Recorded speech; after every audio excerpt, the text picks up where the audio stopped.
Hi అండి, బాగున్నారా? అందరికీ మరి గుడ్ ఆఫ్టర్నూన్. మీరందరూ బాగా చక్కగా మరి పండగలో మునిగిపోయి మరి ఈ 2-3 రోజులు చక్కటి మరి పండగ వాతావరణంలో ఉన్నాము. మరి అందరూ హాయిగా హ్యాపీగా మరి పండగ పిండి వంటలు అవన్నీ చేసుకున్నాము, మంచిగా మరి అనుభవించాం పిల్ల పాపలతోటి ప్రతి కుటుంబంలో.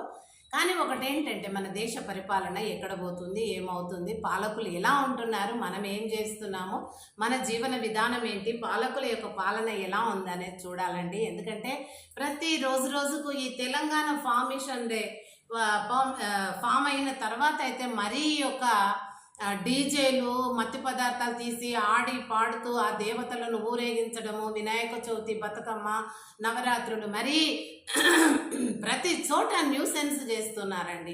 అది ఏదో మనం భక్తిపూర్వకంగా మనము మండపాలు వేసుకొని నిలబెట్టుకొని వాళ్ళను భక్తి పరంగా పద్యాలు శ్లోకాలు చదివి గంగలో కలపడము ఈ ఆనవాయితీగా చేసుకుంటే బాగుండేది. కానీ బ్రేక్ డ్యాన్స్లో ఆడవాళ్ళు కూడా మరి తాగి ఆడడము, మరి ఎగరడము, దుంకడము ఎంత వికారంగా చేస్తున్నారు రాను రాను పండగలను. ఆనాడు దేవతలు అంటే అప్పుడు మనుషులే ఉండొచ్చు, వాళ్ళు మంచి పనులు చేసినందుకు చెడు ఎక్కడైతే ఉంటుందో ఆ చెడుకు తగిన బుద్ధి చెప్పి దాని చెడుని సంహరించినందుకే పండుగలు చేసుకుంటున్నాం.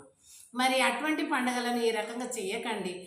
మరి ఇప్పుడు మన దేశం యొక్క పరిపాలన విషయం అంటే ముఖ్యంగా మన దేశ పరిపాలన సరిగ్గా ఉంటే ఇలాంటి జరగవండి. ఎందుకంటే దేశ పాలకులు మరి కంచె చేను మేస్తే కాచేదెవరు అంటారు. అంటే చేను చుట్టూ కంచె వెలుగేస్తాం, అది ఆ ఎలుగే ఆ ముళ్ళ పొదలే ఆ చేనును తినేస్తే ఇంకా దాని కాపలు ఎవరు ఉంటారండి? అందుకే కంచె చేను మేస్తే కాచేది ఎవరు అంటారు.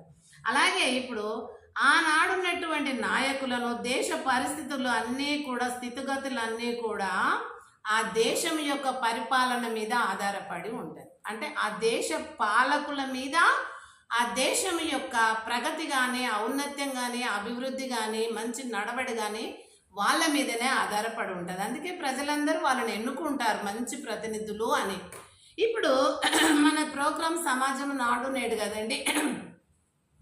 మరి ఆ రోజుల్లో ఉన్నటువంటి నాయకులు ఎంతో కష్టపడి ప్రాణము మానము మరి బలి చేసి బ్రిటిషర్స్తోని పోరాడి మరి 200 సంవత్సరాలు పరిపాలించిన వాళ్ళను పారదోలడం అంటే మామూలు కాదండి. వాళ్ళు ఎంతో కష్టపడి ప్రాణమాన త్యాగం చేసినటువంటి వాళ్ళు పాలకులు అయినారు. వాళ్ళ పరిపాలన కానీ వాళ్ళ చరిత్ర కానీ మంచిగా ఉందని ఇప్పుడు పాఠ్యాంశాలలో పాఠశాలల్లో కానీ కళాశాలలో కానీ వాళ్ళ యొక్క చరిత్రలు వింటుంటే పిల్లల్లో మార్పు కానీ పౌరులైనాక వాళ్ళ మార్పు కానీ ఉంటుందని వాళ్ళను వక్రీకరిస్తున్నారు.